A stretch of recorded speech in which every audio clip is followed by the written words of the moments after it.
Hi, my name is Muneer and I am 27 years old. I've been teaching at a school for the deaf for the past 4 years. I've also taught autistic learners at our skills section of the school. So I've taught a bit of both. I've taught these kids South African Sign Language as well as English. The rewarding thing about such a job is that I can impart into what some people would call a raw deal out of life with a disability, but it's actually quite the opposite. It's a story of hope. It's a story of seeing your weakness as an advantage and using that and seeing God's bigger plan. Um, as one would describe, God sees works on a full canvas while we see the smaller picture.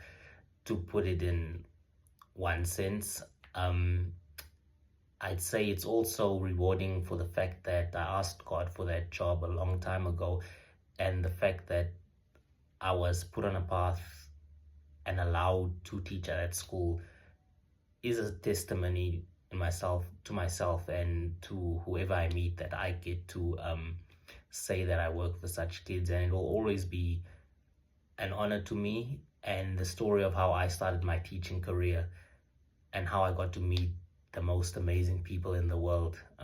That in itself is a rewarding bit.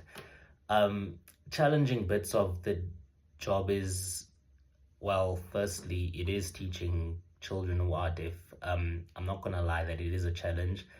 You get good at it, you learn the tricks.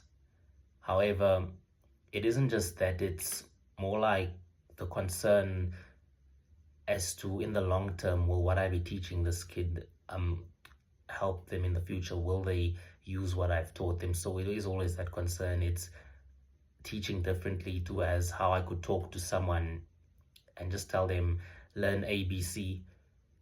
Because we see the weakness as a strength, there's always a way to come around it. So it is a challenge being creative and showing different ways to teach, but the reward is that the learner gets it in the end. But that is the challenges one would get to such a job. I go to every nation church. I try my best to read my Bible every day. I have a walk with God. And I have a family, a mother, a father, both alive by the grace of God. I have a sister and a brother. They work in different parts of South Africa where I live.